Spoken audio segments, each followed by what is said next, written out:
And how many Captain Carter cosplayers have you seen? I remember the first Comic-Con I went to in San Diego, and I think it was just after my show had been announced, and it was just an ocean of red hats. And I was like, wow, is Paddington here? Can I go meet Paddington? I'm Kyle from Fandom Spotlite. I have the honor of moderating an incredibly talented actress who you may have seen in a few movies, something called, I don't know, Captain America, First Avenger. Anyone see that? Maybe the latest Mission Impossible films? And tons more. Please, put your hands together. Hayley Atwell, everyone.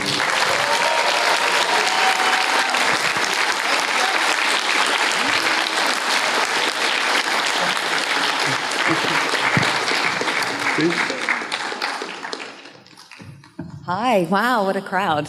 Hello, lovely to see you. Thank you so much for joining us today. My pleasure. Do I leave this where it is? Would I hold it like you're doing? It's up to you. Okay, if you prefer to hold it, or you can, there is good too. I might change it up a bit. We'll see how the day goes. There's always choices.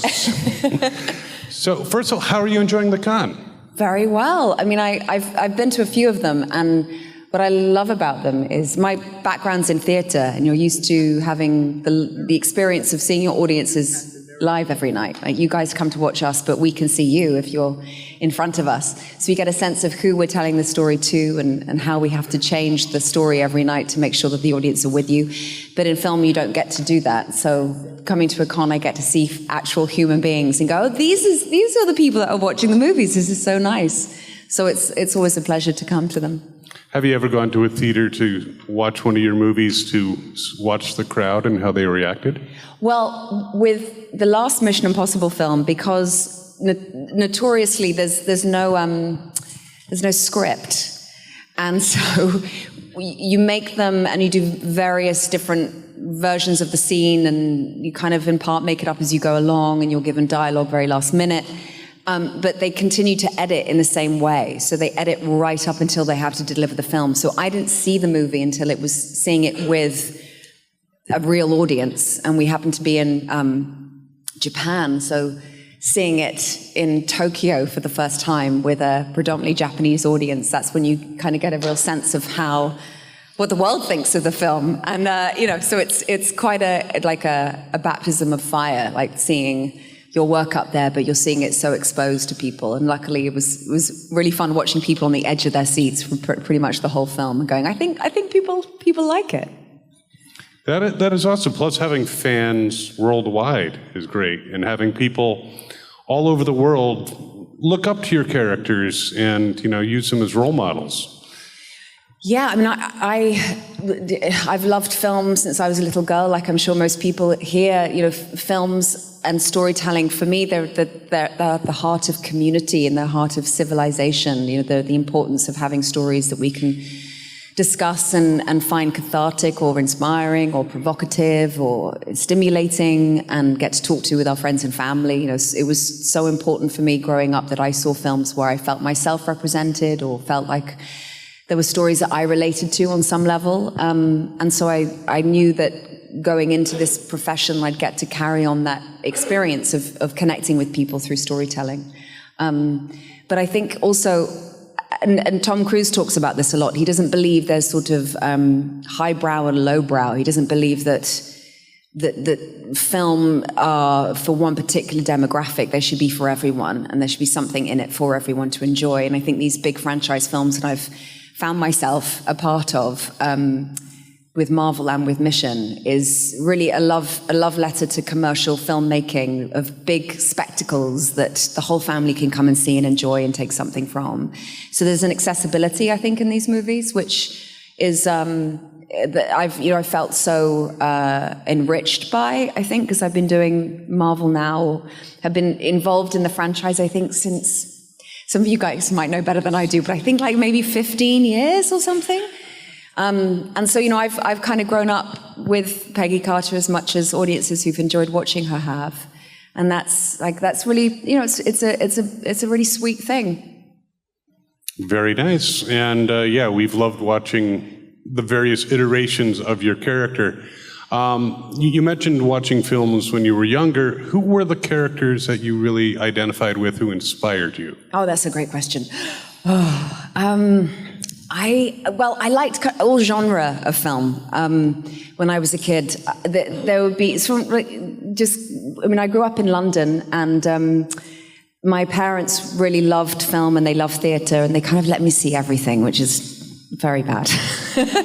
So I was watching things way beyond kind of my age group that would be age appropriate, that I would definitely not do myself with my own children. But for me, for some reason, when I think back to that time, and I think of there were these, the films like Breakfast Club and 16 Candles and these kind of teenage, coming-of-age 80s movies that I saw later in the 90s when I was still very young. But to me, it was like watching teenagers find their sort of rebellious streak and find their own sense of identity. And that's kind of what was available when I was younger.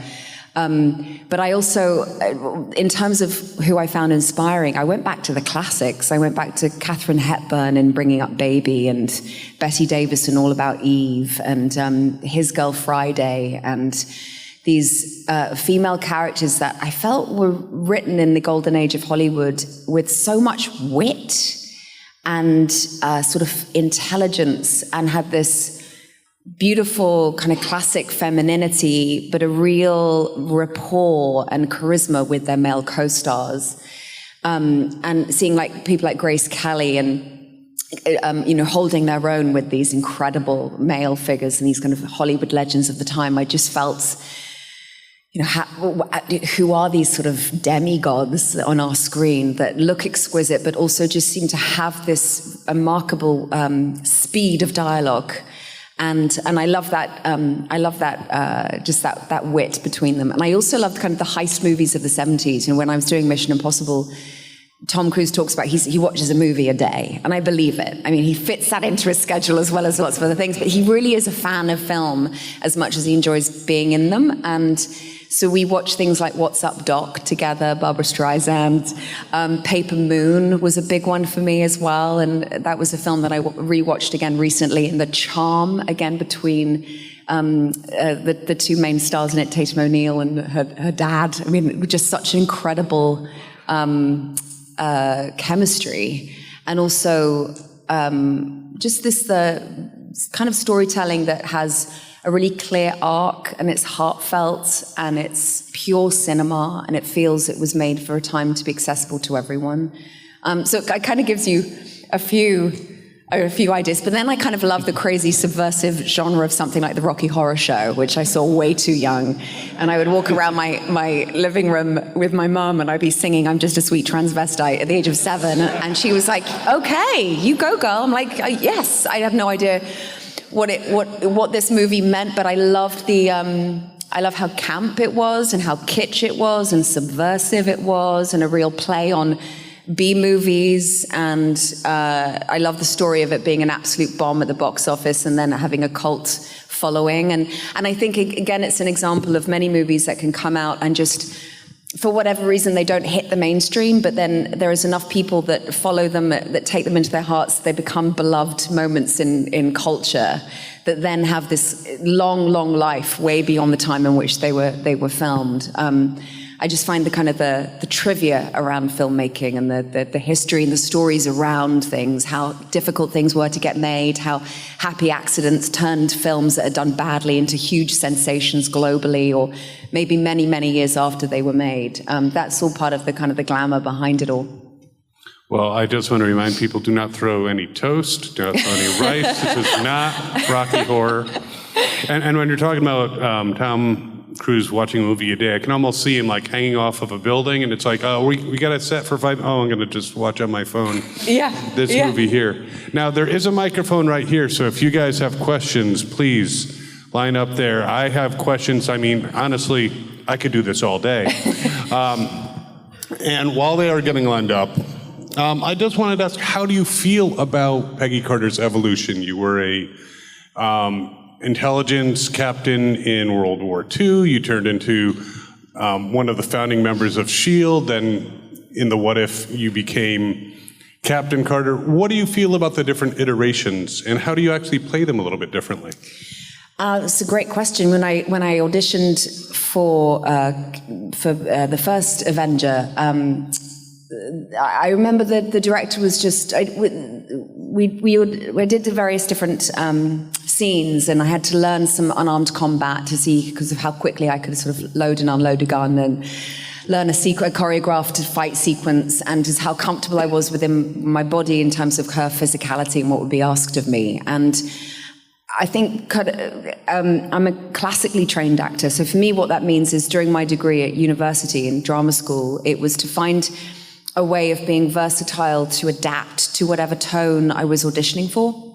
And so for me, I just kind of went in and did the best I could with the material that I had and my understanding of what that world was, but I had absolutely no idea of who she would become, how she would grow, how she would fit into the world, or the kind of dynamic she would have with Captain America. And that was sort of found as we went along. And I have to sort of give a shout out to Luis D'Esposito, who's co-president of Marvel, and he had said I walked in with to the audition with like a polka dot tea dress and like a bowler hat on, which I'm like, I vaguely remember that. What happened to that dress? It was a cute dress.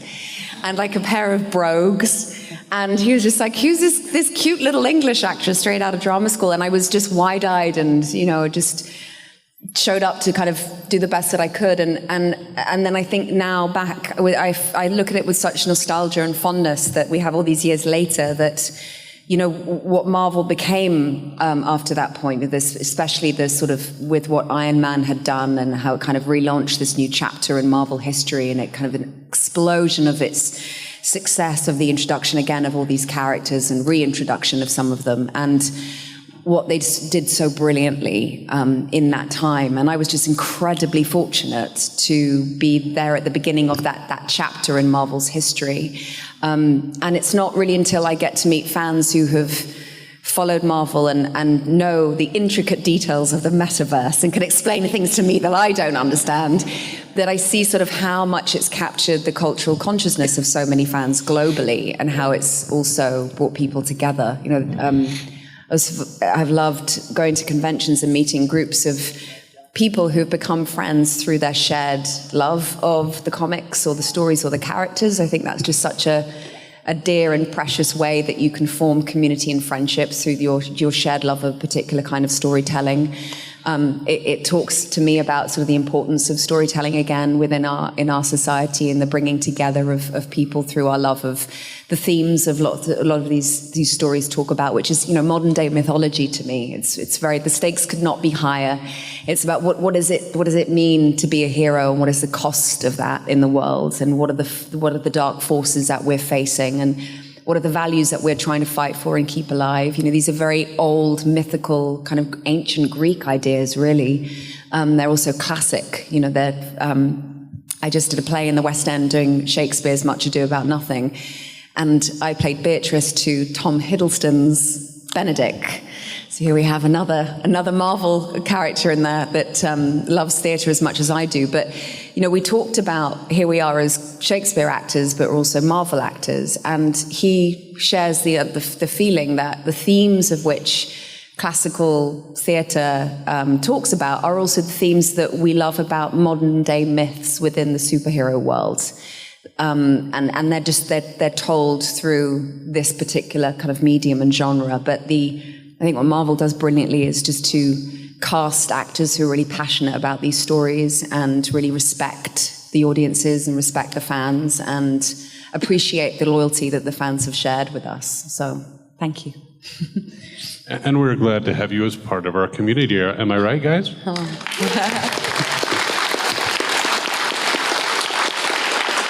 So it looks like we have a couple people who have questions. Please, your name, where you're from, Social Security. No, wait, not that part. Name, where you're from, and question. 3682. Fall River, Massachusetts, about an hour south from here. First of all, His Girl Friday is a great film. Love it. My question is, were you devastated that you were in one of the best trilogies of all time, but didn't get to share a single scene with two British icons, Paddington and Olivia Colman? Well, I've met them both, so I felt like I got my time in private of adoration and respect. They really are like such like national treasures and permanent fixtures within definitely within the UK, and glad that they've captured the hearts globally. And Olivia is someone that I've known her work on stage and independent movies where she's done such different things from the kind of the comedian that we see today. She's just a formidable talent, and it's another thing that I really appreciate from the work that I do is I get to be in these rooms with people that I respect and admire and try and steal things from. Not physically, I mean, I used to steal a lot on the set of Mission Impossible, but when I meet people, I'm like, what could I steal from your talent that I could maybe use one day in a scene? Olivia is very contagious in her just her ability to make everyone around her laugh. It's outrageous. I'm glad I didn't have any scenes with her because I wouldn't have gotten through them. Thank you. Thank you. And please don't ask what she's taken from set because we don't want her to incriminate herself. There's too many cameras. Please. Yeah, Hi, I'm Ken. I'm from Connecticut. You were talking about Mission Impossible earlier, and one of the best scenes from the film is the famous fight scene that you're involved in, and from what I've read, you're very adamant about staying in that scene. Can you talk a little bit about that for what you were going through? Which one was it? From what I've read, the one where you were pregnant, and then you were saying that you wanted to stay involved, but you were so far along. But it was obviously a very difficult scene to get through because of how physical it was. Yeah. Well, the torture chamber scene was something that they kept on going back to because it was so complicated, but it was such an important part of the story because it sort of sets up a lot of what the rest of the plot is. So we shot that over quite a big period of time. I'd look on the call sheet and we're going back to the torture chamber? What, did we not complete that? No, we've had a better idea. We want to change something around a little bit. So we ended up shooting that for, I want to say we kept on going back and forth over the space of about a year. So when I started, I was not pregnant. And when I finished, I was 8.5 months pregnant. And I felt like, I don't know if you guys are fans of Monty Python. You'll know the sketch I'm talking about, the guy who eats so much he explodes. And I was like, it's basically the costume I was wearing. And because I looked like him. And when I was pregnant by the end, I was just like in this tuxedo. And I felt like I kind of warbled and wobbled onto the set. And I was like, no, guys, I can do it. I can do the fight scene. And they were so respectful. They're very health and safety conscious. They want to make sure everyone is very comfortable. They would never ask me to do anything I didn't want to. But I was really adamant. I was like, if I feel strong in myself and sensible and responsible enough, I can do this well. And then it means that there's not too much of that. I can always tell. I'm a very visual person, so I can always tell where the stunt persons come in to do something when I watch movies, and I'm a real kind of stickler for it. And so I just thought I didn't want too much of that fight to be a stunt person, and because we all have such a unique sense of physicality that I also thought if I'm capable of doing it, then I should. It would make a great story, and here we are being asked about it. But I do remember on the day, they gave me a bucket with some sawdust in the bottom of it in case I needed to throw up. And I remember, and they're like, okay, just do a little bit and half speed. And I'm like, yeah, but you know me by now. I can't do anything half speed. When I learn a fight, and they're like, let's just do it at half speed. I'm like, but I can't do anything. It's either nothing or everything. I can't give anything just a little bit. It's just not how my brain works. I learn things, particularly as stunts. For me, I have to perform it at the speed and the level of intensity that it's going to be required of me, because that's how it then lives in my muscle memory in my body. And so, and that's also how I know I can be brave enough to give something a go rather than, just do it half-hearted. And also, if you do it half-hearted, it looks rubbish anyway. So I was really adamant about that. But you could tell, like, there's a predominantly male crew just going, is she okay? Is she okay? and they said, okay, just do what you can. And I went, okay. And I did it. And they were like, oh, whoa, I was like, yes, I'm not unwell. I'm just pregnant. It's very, very normal. It's the reason why you're here is at some point someone was pregnant. And that's why you're here. Like, it's very, very normal. And they loved it. You know, they appreciated that I was willing to give it a go and throw up in a bucket afterwards. But it's, you know, and it's great to be able to see that on screen and go, yeah, that was, they trusted me enough by that point that I could just go for it. And yeah, very, very proud to have done it. That's awesome. Great. Yeah, Thank you. Thank you. Actually, I just got a note, and I really, really apologize for this, but because of stuff that Hayley is working on in the studios, they actually have asked that we do not have audience questions. So I am so sorry, guys. Should we do this last one? Is that okay? Yeah? That's totally up to you. Yeah, that's fine. I'm so sorry, guys. Hi. I have a hypothetical for you. Yeah. If you could just have all of the rights and the budget for it, what book would you want to turn into a movie? Oh, so many. It's so hard to choose. I also feel if I said it, there's going to be someone who's more in a position of power than me to go and buy the rights to it and make into a movie. Well, I mean, is there a book you have in mind you think I should do? Because I'm open to recommendations. Oh, I love everything by Gail Carriger, so it would be pretty great to see you in Victorian garb with a great big battle parasol fighting werewolves. Fabulous. But, I love that. I love the mix of genres there. Yeah. Fantastic. Fantastic. There's actually, there was a fantastic article that I read, which is based on a true story. And I don't know if you, there was a beloved poet, Elizabeth Barrett Browning, who wrote the sonnet, "How do I love thee, let me count the ways," and her story's very much about her love with Robert Browning, and they were, you know, a wonderful kind of intellectual poet couple. But the thing that many people don't know, and that I found in this article, was that she once infiltrated a notorious dog napping gang from London's East End who called themselves The Fancy. And they would steal dogs from middle-class women, and then they would fry up bits of meat in opium and then put it in their pockets and bait themselves with it to kind of to attract the dogs, steal the dogs, and then send ransom notes back to the women saying, you know, if you want to see your dog again, pay up. And obviously many women did. And she got caught in this many times, like several times with the same dog.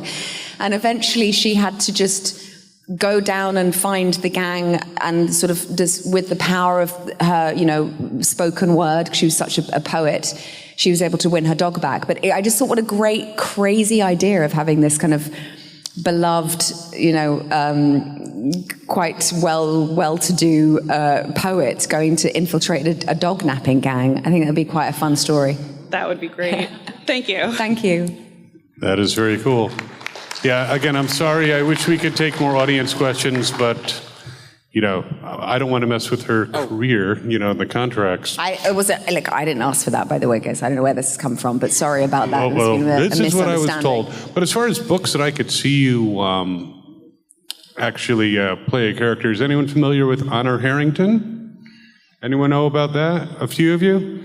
So Honor Harrington is a very strong female protagonist in a space navy in the future, and ends up becoming a duchess, ends up becoming what's called a stedholder on another planet. She basically becomes the admiral of the entire Grand Fleet, and it's an amazing story. And I could see you taking that from being a lowly, very small ship's captain to basically running the entire military. If I do that, do I have to pay you a commission for bringing me the idea? No, but I mean, I think it's fair. I mean, it's right. I mean, look, you know, you've got to get credit if I do it. I think the author might want something out of it, but, you know, I think my suggestion, you know, just an honorable mention would be fine. That'd be good. Now, you've also done a bit of voice acting, not only as Peggy Carter, which actually, quickly, do you approach voice acting Peggy when she is in animation differently than when you were doing it in live action? Is there a difference in how you approach it? There's got to be the same, I think, kind of sense of a moral compass and the sense of longing that Peggy always carries with the kind of the pain of losing Cap and the history that she brings with her. So there's a sort of understanding the quality of that in certain emotional scenes. But I think with What If, because it was so much more based on her sort of evolution into Captain Carter, that I got to have a lot more fun with it. And when I'm doing voiceover, it's the gift and also the challenge is that you only have your voice to rely on. And so the good thing about that is that you can turn up to the booth in pajamas if you wanted to. And you don't have to think about where the camera is or how small the performance has to be based on the size of the lens. You can just focus purely on the sound of your voice. However, that the paradox is, that also creates a lot of pressure of going, I only have this one piece of instrument to convey whatever needs to be conveyed. But then also with something like that, I'm not watching the animation in front of me. A lot of the time the animation isn't ready. And also it's just me in a booth. So every time I'm doing a scene, I'm just reading by myself. I'm not hearing another actor speak. I'm not seeing any visual references. I'm not seeing the facial expression of the animation. A lot of the time they'll, as they're making the animation, it depends on when and what I've recorded, they'll sometimes then draw the animation afterwards to match the facial expression to the particular line reading that I've given that they wanted. So it's a very technical collaboration that you're only really in control of those little moments where you get that particular kind of dialogue to do. And then the other thing is there's so much of it, if it's action, yet you're static in a booth, you have to generate that kind of breath in your voice where it sounds like you're moving a lot. So a lot of kind of jumping up and down, or there's ones where I've just been moving and I whacked the microphone because I'm I'm running away from someone or trying to jump onto something, and you just have to make sure that you've got all this energy in your body so it is conveyed through voice. And I love the technical challenge of that. I miss the fun and the magic that can happen when you are reacting to another actor and they do something interesting and you get a chance to kind of deliver something back, and it becomes a sort of like a ping pong back and forth or a game of tennis. And that, to go back to sort of the old Hollywood kind of that dialogue between the cat and mouse dialogue between those kind of Hollywood greats, that's so satisfying. And it's why I loved working with Tom Hiddleston again in Much Ado About Nothing. So much of their rapport is that they have a battle of wits to defend and hide the fact that they're secretly in love with each other. So they're always trying to outdo each other and outwit each other. And it's so satisfying being an actor opposite someone who can just throw it right back at you and put the ball in your court again. And you don't have that in voice work. So you're working very much on your own and really trying to use your imagination to envision what the world is that the audience are eventually going to see. Now, I know in live action you have the rapport with the actor and also some opportunities possibly to improvise something, and sometimes like that's better than what we wrote, we're gonna use that. Have you tried improvising in voice acting, saying, I know this character, let me try it slightly differently?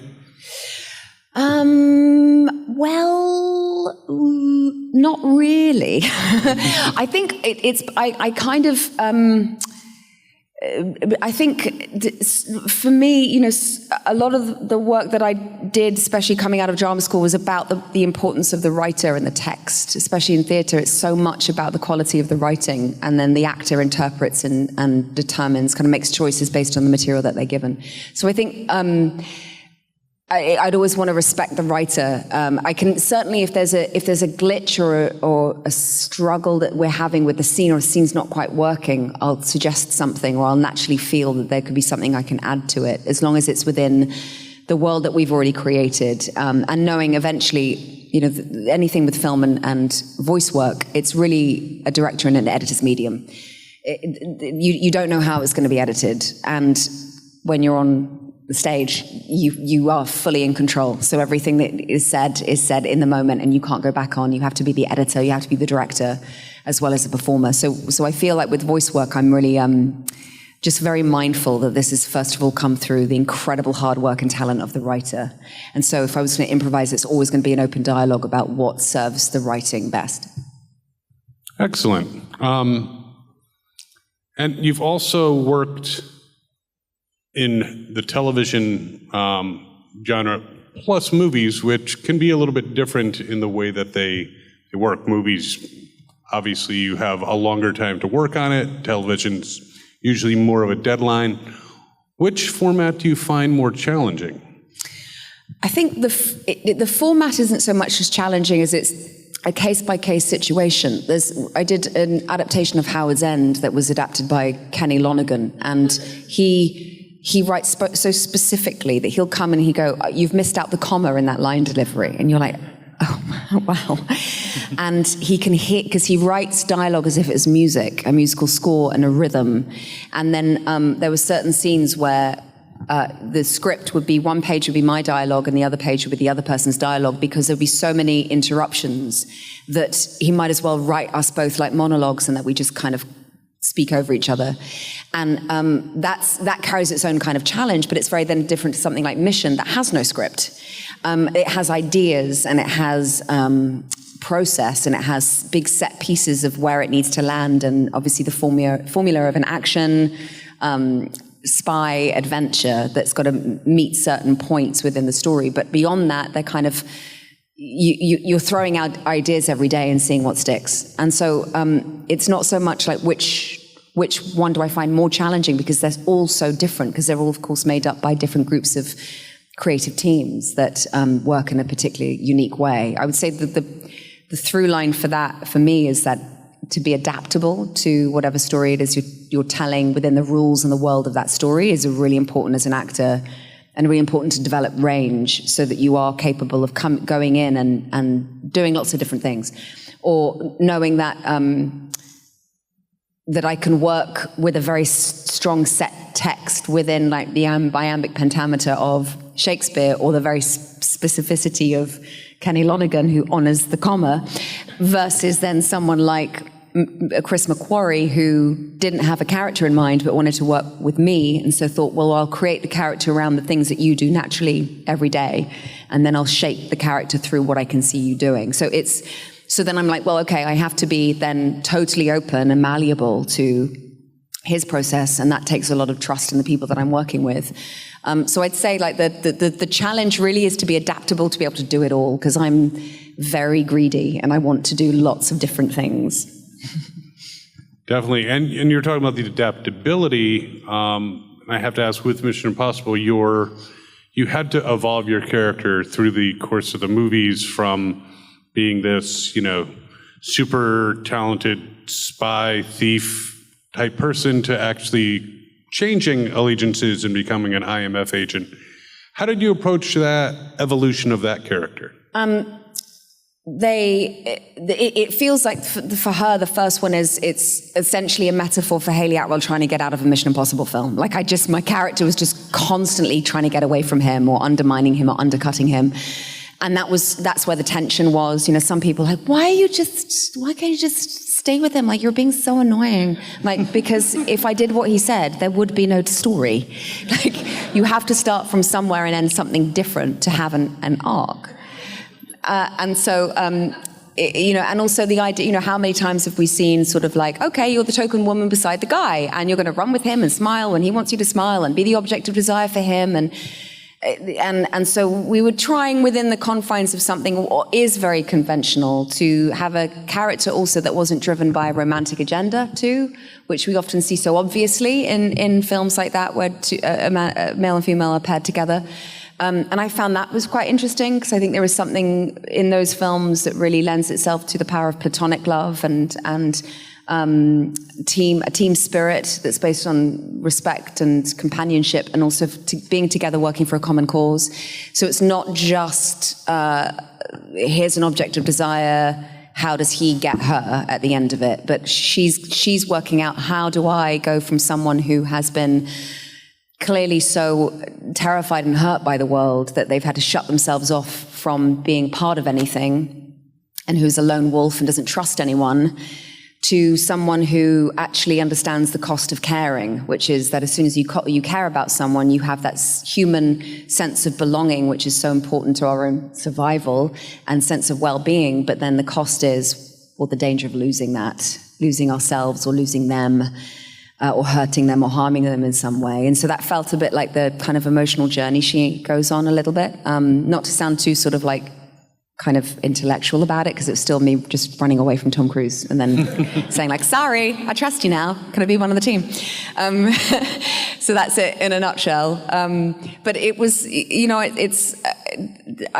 loved working with them. You know, it's lovely to be in a room with incredibly powerful people who are, as I said before, just as much fans and audience members themselves of great films as people who want to make films as well. And their goal is always, always, always to delight and entertain. That's what they're there for. And if it doesn't land on screen, you try something else until they've got the movie that is going to make people sit on the edge of their seats. And that's always their goal. And they're always willing to also to look back and see what didn't work the last time and how they can grow and evolve. And I think there's something very important about that, about always having the sense of a beginner's mind. I'm like, I don't know anything. I'm going to work out what I can do better next time, but I still have so much to learn. There are still lots I can learn from other movies and other filmmakers, and they have this mentality which I think that keeps them very hungry and keeps them quite childlike, so they're not kind of like going, I know how to do this. There's no sense of sort of, I suppose, that they've climbed the highest mountain. As soon as they get to the top of that mountain, they see the other bigger one over there, and like, oh God, here we go. And they're, you know, down the other side and up that other mountain. So they're always challenging themselves, and it was, you know, I think, a very healthy environment to work in that way. Absolutely. And you speak of learning, and with these roles, I imagine you've learned, you were talking about like putting together a firearm for Captain America, and I'm sure there's a lot of stuff that you learned, you know, through the Mission Impossible films. Are there things that you learned on set that changed you in real life that you decided, oh, I like this, I'm going to do this, or someone on set introduced you to something that you now do that wasn't part of your life before? Oh yeah, it's kind of hard to define it, really. I think Tom Cruise's thing is very much like leadership is about service. So for him, it wasn't, I'm number one, you will follow me. It was, how can I help everyone in their own department thrive so that what we are creating is the best we can collectively create together. And I think that he knows that if anyone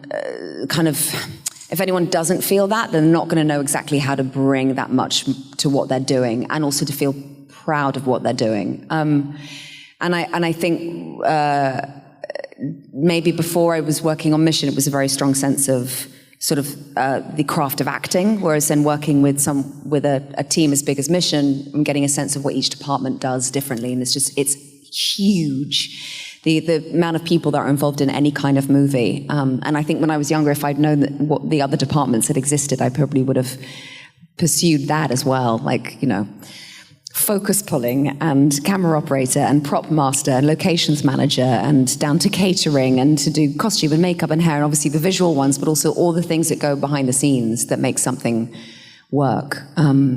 Just sometimes thousands of people who are employed just in one movie or franchise alone. And when those credits go up, it's a real kind of a moment of respecting all the brains that have gone into creating these stories for people.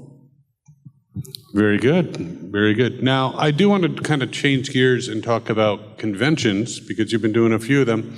Are there any very memorable fan interactions that you've had? I always, when someone's had a tattoo of me, or like, especially like of a drawing someone's done for them of my face, and then tattoo, the commitment is amazing. And I'm like, oh, I don't know if I should apologize to them or like congratulate them. It's really, I love people who are passionate, and whatever it is that they're passionate about, as long as it's, you know, wholesome and does good things in the world, I'm here for. I think it's wonderful.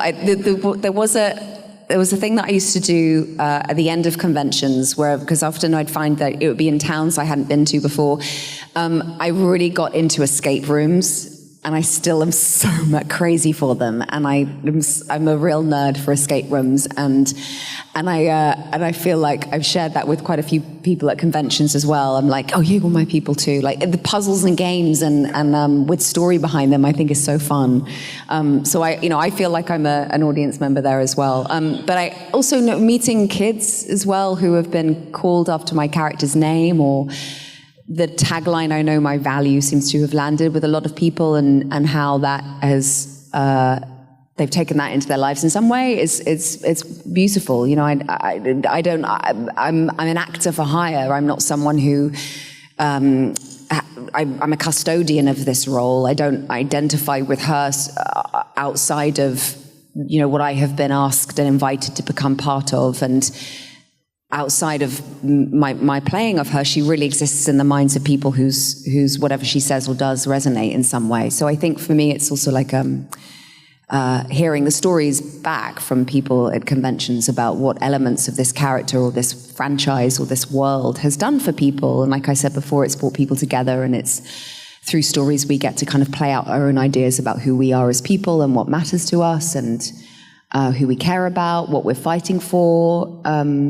And I find that very moving, and I find that a real privilege to be on the receiving end of, to hear those stories.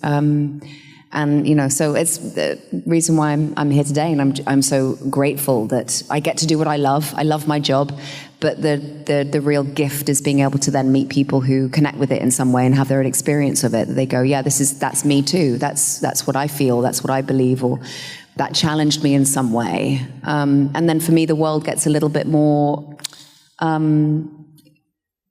kind of connected and easier. I'd much rather kind of walk through the world with lots of people, all us kind of together, finding common ground.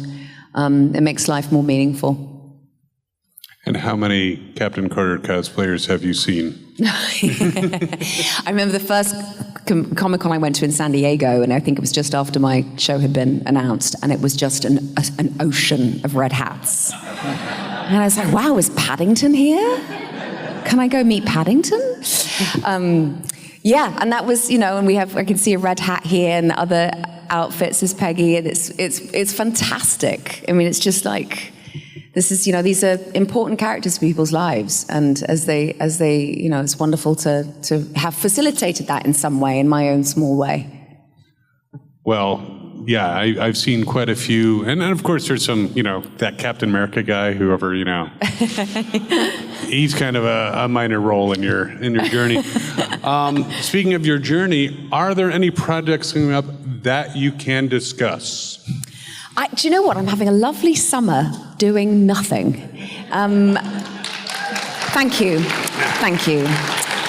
Thank you. I think it's Emma Thompson once said this, just to name drop, but like she said it's really important to work, especially as an actor, because you don't, and I think every actor at whatever stage they're at, doesn't fully let go of the, am I going to work again? Or if I work again, will it be as good as the last? Like there's always going to be that little bit of not knowing, because we are going from job to job.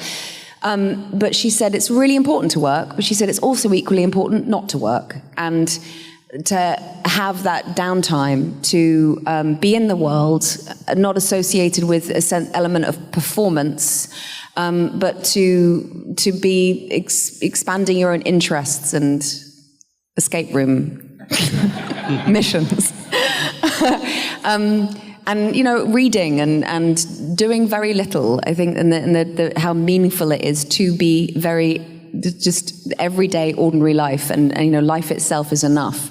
And I, you know, and getting a chance when I can like this to travel as well. That's really important. I think maybe when I was younger, there was definitely a sense of what's the next thing I've got to do, and I've got to be busy all the time, and I've got to feel like I'm doing something of use in the world. And I think that was sort of a level of sort of anxiety and perfectionism, which would stop me from sometimes just relaxing and doing nothing and going like, that's okay. That's okay too. And I feel like, yeah, I've had I did 8 shows a week of Much Ado About Nothing for 3 months, and on Sundays I was doing reshoots of Mission Impossible, and I moved house with a newborn baby, and then went on a press tour of Mission Impossible, and now I'm here, and I'm like, I think that's enough for this year. think I could maybe just go for a cup of tea with a friend, check in on my mum, and just go, it's like enough now. There can be a feeling a bit like, you know, when someone's been training for a race and you've been working so hard for it, and they get to the end of that race and they've got so much adrenaline and there's so much training in them that they want to keep going, and the idea of sitting on a couch, they'd kind of implode because they've just got so much energy.